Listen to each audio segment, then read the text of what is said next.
Guys, we're in the middle of a pandemic and these are trying times. It's hard on our mental health, our mental state, and this is why I love our sponsor today, BetterHelp. They're the largest online counseling platform worldwide.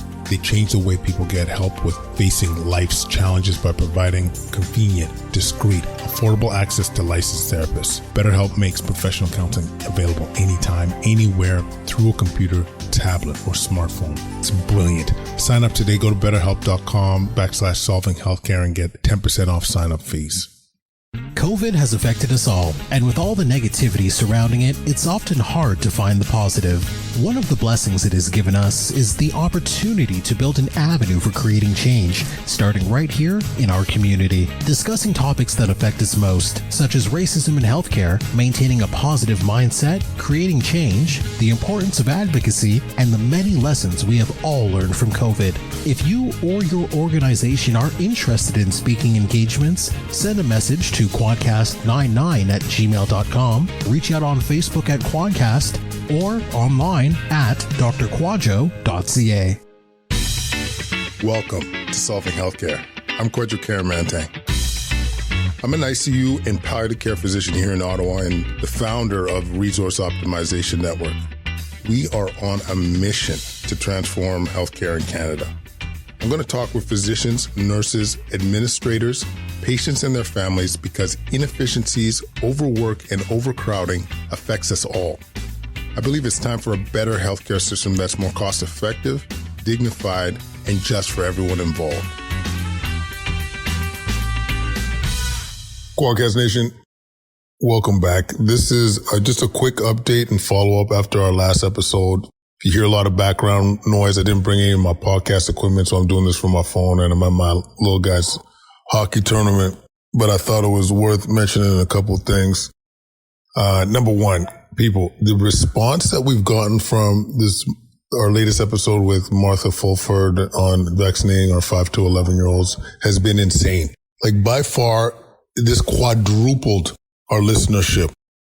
Like, it's been crazy, and it just made me realize how much this mattered to people. And I'll be honest, what a quality interview Martha gave, giving sound evaluation of the data and trying to just humanize the response here. And I got to say, it was a great interview to do. And it was just great hearing from people that, they had a lot of questions. And this was something that was nuanced and allowed them to come to conclusions on how they want to approach vaccinating their kids. So I just want to say thank you to all those that listened and reached out and gave some words of encouragement. That being said, I've also gotten some messages questioning whether, having that nuanced approach is going to create some anti-vax sentiment. And I must say, getting the Twitter hate, I don't mind in that, but getting it from some, colleagues about, hey, we need to be more unified in our message about vaccinating kids. I'm like, listen, public health is the foundation of public health is on trust. If we're going to be deceptive and just not present the data as is and try and fool the public and it goes south, like just imagine if there was a harm signal and we convinced everybody, we mandated everything and it said, hey, get your kids vaccinated. And some kids got hurt by this approach. And think about what that could do to childhood vaccinations, which honestly has been a tool to save millions of lives globally. Like, I think, let's do our due diligence. Let's abide, just like Nancy said, give people time. Let's not pass judgment here and really let the data speak for itself. And like I've said quite a few times on the news, I really like the Nancy approach of we're spreading our doses out, getting better immune response. You're also getting less likely risk of getting myocarditis. Like this is what I'm saying. Like let's be smart about this. Let's not rush it. Let's collectively do our best to do the right thing. But yeah, on a personal note, getting those kind of like anti-vax sentiment and all this stuff, it just pisses me off knowing that, I'm one of the first people to get vaccinated.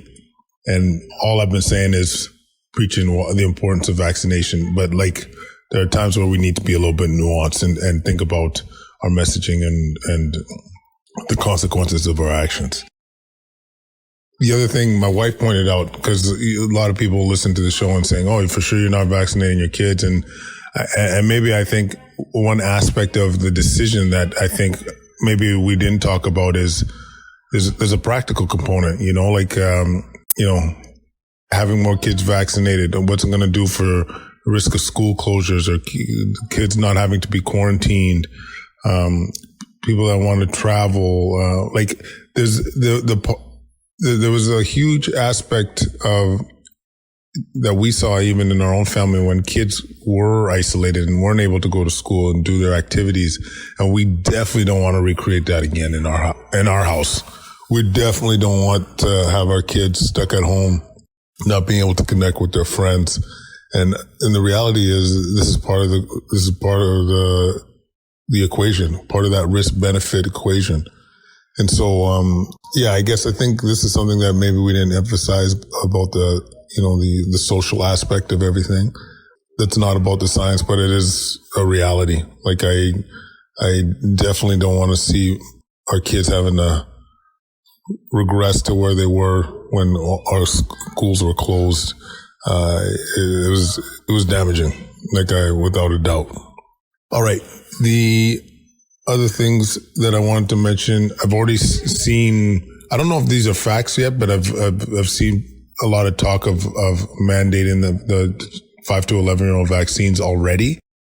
I know I've alluded to this before, but honestly, that's crazy. Be patient. Let's wait for the data to be more and more complete. There's no need to rush this. Let's get it right. Okay. I know this is going to happen regardless of what I'm saying. Just from what I'm already seeing out there in the world, but there's no need to rush this. Let's do our diligence. Last thing I'm going to mention, while I have all of you, a lot of people are questioning what's going on with Omicron or Omicron. I'm still learning the new variant of concern, lingo. And by the way, I'll timestamp this. I think this is November 27th. When I'm doing this. And what I want to say is let's not panic too early here. There's a lot of talk on whether this is, vaccine escape. There's no data to support that. You got to remember that the data that we have is in a land that only has 25% of the population vaccinated. Whereas here in Ontario, we're much higher, and especially as the child vaccines roll out. So to create that level of panic, I think is a little bit, it's a bit early. My personal opinion with all the travel restrictions and so forth, we got to remember, by the time we detect it, it's usually everywhere. It's not just going to be in South Africa. And, I won't be surprised by the time this airs that you're hearing variants in different parts of the world. And so let's be real. I'm not sure the answer to this question, but I don't think there is data to support that travel restrictions are going to do anything, but I'm happy to be wrong there. But yeah, I think let's not lose our heads. Let's not regress for, in terms of adding more and more restrictions at this point when we're still collecting data to see exactly what we're having to deal with. But yeah, let's let the data speak for it. Let's let the data do the talking. Know what I'm saying? One thing I'd be remiss to say is that, the fact that we're in this predicament, wondering what to do about the new variants, 100% has to do with the lack of vaccinating the globe. 100% with us not making that a priority. These variants are going to continue to come up where parts of the world, I think I heard 6% of Africa or something silly like that has been vaccinated. We need to take this seriously. Before we start talking fourth boosters to people, let's get the globe vaccinated. You know what I'm saying? Let's make that a priority. And I think it'll pay off in dividends. And I'm hoping this message is clear as we walk through this dance over the next few weeks to months here. Anyway, that is all I have to say. Once again, thank you all the new listeners that have joined Quadcast Nation. Those that have not heard of Solving Wellness, you got to jump on the train. SolvingWellness.com, our way of addressing clinician burnout. Go to our site. We got online workouts, yoga sessions, cooking classes, nutrition tips. And it's just our way of reducing burnout and creating an environment, a community where we will connect and overcome these obstacles. And it's $99 for a year, $9.99 per month. But check this out. First month is free. Yeah. Leave any comments at quadcast99@gmail.com. Follow us on YouTube, Instagram, Facebook, Twitter at Quadcast. Y'all, leave that 5-star rating. Helps with the visibility of our show. Spotify, Apple iTunes.